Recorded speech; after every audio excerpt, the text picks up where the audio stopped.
dengan judul Dampak Pandemi COVID-19 pada Rumah Sakit di Indonesia. Dalam rangka memenuhi tugas mata kuliah Bahasa Indonesia dengan dosen pengampu Ibu Yani Sinaniah MPD. Saat ini, dunia sedang menghadapi pandemi COVID-19 atau virus corona. Virus yang mulai menjangkit sejak awal tahun 2020 ini telah menjelma menjadi pasukan yang menguasai dunia dengan serangannya dahsyat. Organisasi Kesehatan Dunia atau WHO telah mencatat sekitar 82.000 jiwa yang meninggal akibat terjangkit virus ini. Salah satu faktornya adalah karena banyaknya pasien yang ada di rumah sakit sehingga kapasitas rumah sakit tidak mampu untuk melayani pasien tersebut secara maksimal. Lalu, bagaimana dengan Indonesia yang merupakan salah satu negara yang terdampak dari virus corona? Bagaimana dampak pandemi COVID-19 pada rumah sakit yang ada di Indonesia, serta bagaimana upaya dalam menghadapi permasalahan tersebut? Sekarang, kita akan membahas dua poin penting terlebih dahulu. Poin pertama adalah COVID-19 dan poin kedua adalah rumah sakit. Poin pertama, COVID-19. COVID-19 adalah penyakit yang disebabkan oleh infeksi virus SARS-CoV-2 atau virus corona yang pertama kali ditemukan di kota Wuhan, provinsi Hubei, China pada Desember 2019 lalu. Virus ini dapat menyebabkan flu biasa dan bahkan dapat menginfeksi secara serius seperti sindrom pernafasan akut SARS atau sindrom pernafasan timur MERS. Poin yang kedua adalah rumah sakit.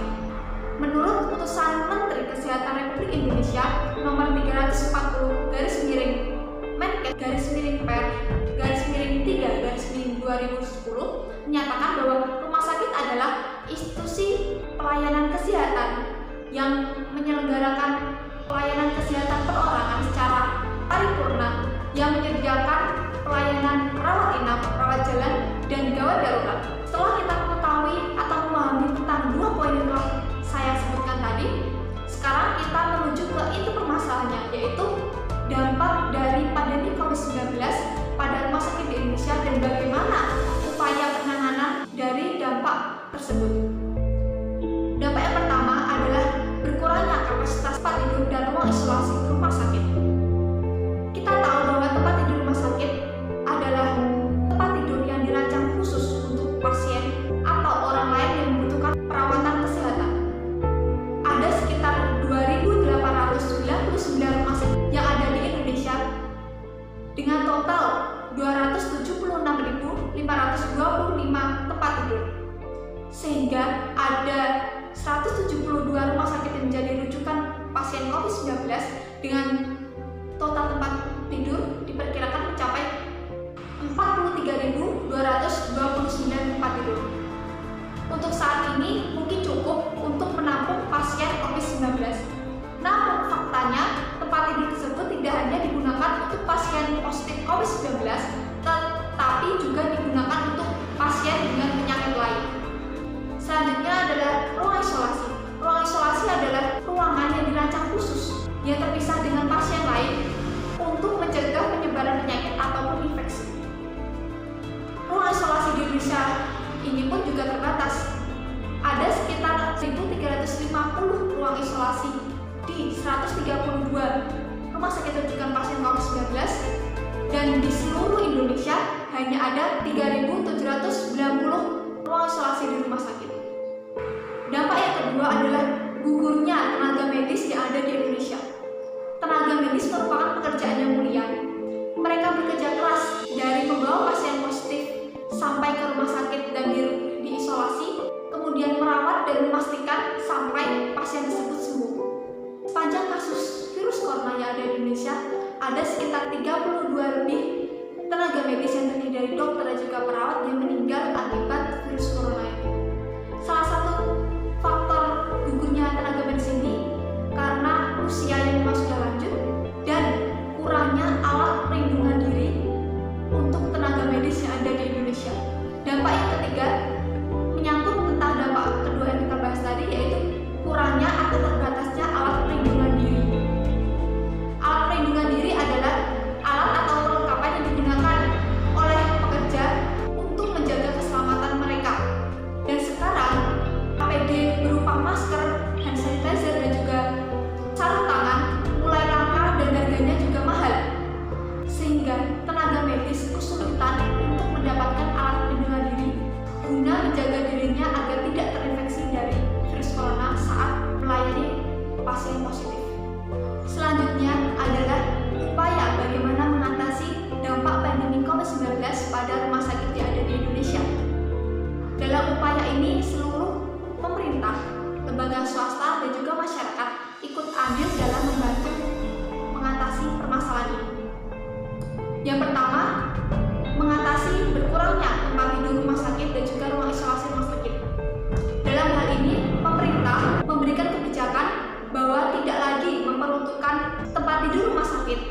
bagi pasien COVID dan non-COVID. Karena terdapat fakta bahwa ada pasien dan juga tenaga medis yang di luar penanganan COVID-19 ternyata reaktif COVID-19. Pemerintah juga menghimbau agar rumah sakit tidak lagi melayani pasien yang non-COVID, terkecuali memang ada beberapa yang harus dilakukan, seperti hemodialisis, penanganan kanker, penyakit akut, dan kedaruratan lainnya. Selanjutnya adalah mengatasi sedikitnya ruang isolasi yang ada di rumah sakit Indonesia. Dalam hal ini, pemerintah membangun rumah sakit darurat di Wisma Atlet Kemayoran dan Pulau Galang Kepulauan Riau. Selanjutnya adalah upaya mengurangi korban jiwa dari tenaga medis. Pemerintah menghimbau agar tenaga medis yang berusia lanjut tidak lagi menangani kasus COVID-19. Selain itu, masyarakat juga memberikan bantuan seperti makanan atau memberikan vitamin kepada tenaga medis supaya mereka tetap bisa menjaga stamina mereka untuk menangani pasien COVID-19. Pemerintah, lembaga swasta, serta masyarakat juga memberikan bantuan berupa APD untuk tenaga medis tersebut. Selain itu, Universitas Airlangga atau UNER dan Institut Teknologi 10 November atau ITS telah mengembangkan robot tenaga medis yang diharapkan robot ini dapat menggantikan peran tenaga medis dalam merawat pasien COVID-19. Yang ketiga adalah upaya mengatasi keterbatasan alat pelindungan diri.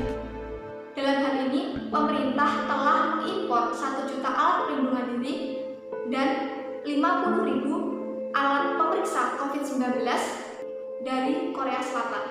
Selain itu, Bank Indonesia atau BI juga memberikan bantuan berupa 5.000 alat pelindungan diri, 10.000 set alat kesehatan berupa rapid diagnosis test, dan 100.000 buah masker untuk tenaga medis yang ada di Indonesia. Selain itu, masyarakat juga berbondong-bondong dalam membantu untuk menyediakan alat pelindungan diri. Mereka juga membagikannya kepada masyarakat yang memang membutuhkan alat pelindungan diri berupa masker, sarung tangan, ataupun hand sanitizer. Itu tadi dampak dari pandemi COVID-19 pada rumah sakit Indonesia serta upaya penanganannya. Jadi kesimpulan dari presentasi kali ini adalah COVID-19 adalah penyakit yang disebabkan oleh infeksi virus SARS-CoV-2 atau virus corona. COVID-19 sangat mengacaukan seluruh bidang kehidupan yang ada di dunia, termasuk juga bidang kesehatan. Di Indonesia sendiri, rumah sakit mendapatkan dampak yang signifikan dari pandemi COVID-19 ini, di mana sarana, prasarana, dan pihak yang berhadapan langsung dengan COVID-19 ini seperti tempat tidur rumah sakit, ruang isolasi, tenaga medis, serta alat pelindungan diri. Namun, pemerintah, lembaga swasta, dan juga masyarakat telah andil dalam agar dampak ini tidak menjadi besar. Sekian presentasi yang bisa saya sampaikan. Apabila ada salah kata, saya mohon maaf. Wabillahi taufiq wal hidayah. Wassalamualaikum warahmatullahi wabarakatuh.